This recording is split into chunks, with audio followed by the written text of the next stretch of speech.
মুস্তাফিজুর রহমানের ভালো কিছু করা মানে দেশের জন্য ভালো কিছু করা, এই কথাগুলো বলছিলেন বাংলাদেশের আরও একজন ফাস্ট বোলার তাসকিন আহমেদ।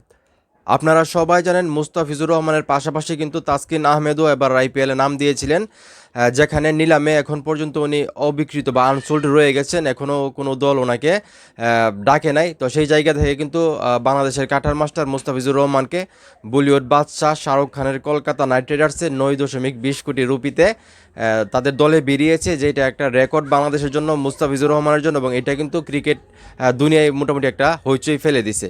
তো যাই হোক, এই বিষয়টা নিয়ে আসলে মুস্তাফিজুর রহমানকে প্রশ্ন করা হয়েছিল যে আইপিএলে তো মুস্তাফিজুর রহমান খুব ভালো খেলে এবং ওনাকে এবার ভালো একটা দামে আসলে কেনা হয়েছে, তো এই বিষয়টা নিয়ে আসলে আপনি কী বলতে চান? তখন কিন্তু আমাদের তাসকিন আহমেদ কিন্তু ভিতরে কোনো অহংকার বা কোনো কিছুই রাখার নাই, উনি কিন্তু মানে গৌরববোধ করতেছেন এবং উনি কিন্তু বলতেছেন যে মুস্তাফিজুর রহমানের জন্য শুভকামনা, আর ওর ভালো কিছু হওয়া মানে দেশের জন্য ভালো কিছু হওয়া।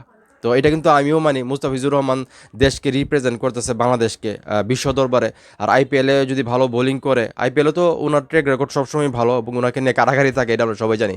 সেই জায়গা থেকে আবার আসলে যদি কলকাতা নাইট রাইডার্সের হয়ে ভালো ক্রিকেট খেলতে পারে এবং ওনার চ্যাম্পিয়ন যদি হইতে পারে কলকাতা, এবং সেই চ্যাম্পিয়ন হওয়ার পিছনে যদি আমাদের মুস্তাফিজুর রহমানের হাত থাকে, সেটা তো অনেক অর্জন হবে আমাদের জন্য। তো এখন এই মুহূর্তে যারা আমার এই ভিডিও দেখতেছেন, এই যে তাসকিন আহমেদ মুস্তাফিজুর রহমানকে নিয়ে এত সুন্দর সুন্দর কথা বললেন, এবং মুস্তাফিজুর রহমান এই যে আইপিএলে বাংলাদেশকে রিপ্রেজেন্ট করবেন, এই বিষয়টাকে আপনারা কীভাবে দেখতেছেন সেটা অবশ্যই কমেন্ট করে জানাবেন। ভিডিওটা ভালো লাগলে অবশ্যই শেয়ার করবেন।